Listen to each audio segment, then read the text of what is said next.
Bonjour à vous tous. Que la paix et la grâce de Dieu soient avec vous. Merci à vous de regarder cette vidéo. Aujourd'hui, le jour du Seigneur, nous nous retrouvons pour un nouveau message qui a pour titre « Confiance dans l'Évangile ». Notre lecture du jour se trouve dans Philippiens chapitre 1, versets 1 à 11, qui nous dit « Paul et Timothée, serviteurs de Jésus-Christ, à tous les saints en Jésus-Christ qui sont à Philippe, aux évêques et aux diacres, que la grâce et la paix vous soient données de la part de Dieu notre Père et du Seigneur Jésus-Christ. Je rends grâce à mon Dieu de tout le souvenir que je garde de vous, ne cessant dans toutes mes prières pour vous tous de manifester ma joie au sujet de la part que vous prenez à l'Évangile, depuis le premier jour jusqu'à maintenant.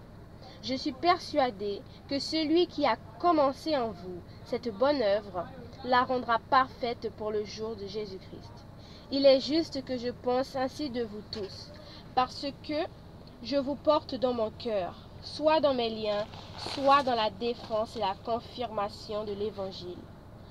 Vous qui tous participez à la même grâce que moi, car Dieu m'est témoin que je vous chéris tous avec la tendresse de Jésus-Christ.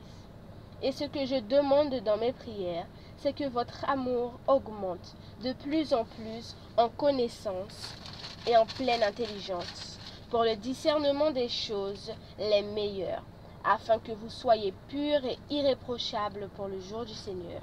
Verset 11 pour terminer, remplis du fruit de justice qui est par Jésus-Christ à la gloire et à la louange de Dieu. Parole du Seigneur. Prions le Seigneur. Éternel, nous te bénissons pour ta parole et nous te demandons de nous bénir en retour par ta parole. À l'époque de Paul, nous venons de faire une lecture tirée de l'Évangile. Donc, l'Évangile de Jésus-Christ prêché par l'apôtre Paul à Philippe. L'Évangile est chez les Philippiens. Eh bien, à l'époque de Paul, Philippe était une province romaine. Paul y arriva, prêcha l'Évangile. La bonne nouvelle fut acceptée avec empressement, avec enthousiasme, avec diligence, avec gaieté, avec envie. Les Philippiens étaient dans la joie d'entendre le message de Paul. Eh bien, puisque cela était ainsi, il était dans la joie. Beaucoup de gens furent convertis au Seigneur, confessant leur foi, et aussi bien témoigner leur foi à l'Évangile. Des miracles furent opérés par la puissance du Seigneur sur ce terrain préparé. Et il faut dire aussi, c'est à Philippe que Paul et son compagnon furent jetés en prison.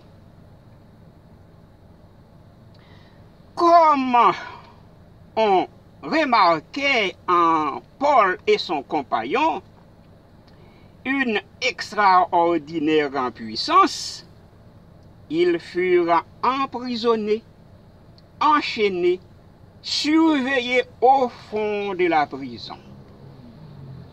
Mais la prison n'a pas pu éteindre la puissance qui était en Paul et aussi bien en son compagnon. C'est ainsi qu'ils furent libérés miraculeusement par un tremblement de terre. Paul va fonder une église à Philippe. Et l'église à Philippe était une église demeurant dans la foi, dans l'union, dans la charité, dans la paix, dans la maturité, participant aux actions missionnaires avec leurs prières et leurs offrandes. Alors Paul, en prison, se rappelant de leur générosité, les écrivit pour les féliciter et aussi de les encourager dans la progression de l'évangile parmi eux. Philippiens chapitre 1er verset 6, je suis persuadé que c'est lui qui a commencé en vous cette bonne œuvre la rendra parfaite pour le jour de Jésus-Christ. Jésus-Christ a un jour. Paul a observé que Dieu était à l'œuvre au milieu des Philippiens et a compté sur la nature de Dieu pour le salut final des Philippiens. Je suis persuadé que celui qui a commencé en vous cette bonne œuvre la rendra parfaite pour le jour de Jésus-Christ. Paul, nous pouvons dire, était confiant de la parole de Dieu. L'évangile de Paul était un évangile digne de confiance, était un évangile pur. C'était le vrai message. Et les Philippiens, en acceptant une telle parole, pouvaient garder toute confiance dans cet évangile et aussi bien l'assurance du salut. L'évangile de Paul n'était pas un évangile faux, un évangile bidon, un évangile ghetto, un évangile facile pour attirer des gens comme on le prétendait, mais de préférence un évangile entièrement digne d'être reçu. L'apôtre Paul dit, car je n'ai point honte de l'évangile, car c'est une puissance de Dieu pour le salut de quiconque croit, du juif, premièrement, puis du grec. C'est le salut pour sauver tout le monde, quel que soit ce monde. C'est la seule puissance pour sauver. La seule puissance pour sauver le monde entier. Il n'y a point d'autre. Celui qui veut se sauver doit accepter l'évangile de Jésus-Christ. Celui qui veut vivre doit accepter d'être transformé par cette puissance. Il y a au monde beaucoup de puissance. Les maladies possèdent beaucoup de puissance. Puissance pour jeter à l'hôpital. Puissance pour tuer. Mais la seule puissance qui peut donner la vie éternelle, qui peut transformer, changer, c'est la puissance de l'Évangile. L'Évangile de Jésus-Christ. Karl Marx dit, les philosophes ont interprété le monde, mais nous allons le transformer. Depuis lors, le monde, nous pouvons dire, eh bien, n'est guère changé. Au contraire, ça va de mal en pire. La Bible déclare, car il n'y a sous le ciel aucun autre nom qui ait été donné parmi les hommes par lequel nous devions être sauvés. Aucune autre force au monde ne peut pas combattre l'Évangile. Aucune autre force au monde ne peut pas sauver.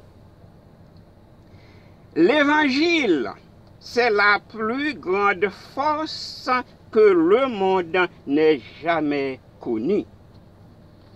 La prison de l'apôtre ne pouvait pas empêcher la prédication de l'Évangile.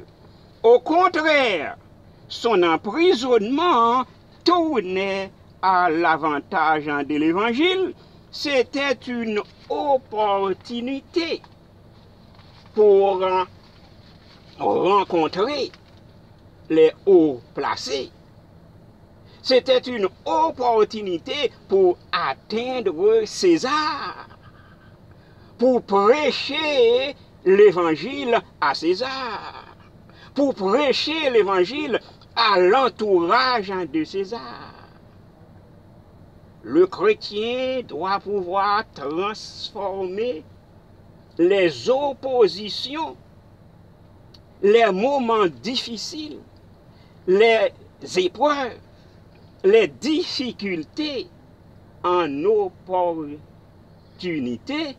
pour la bonne cause de l'Évangile.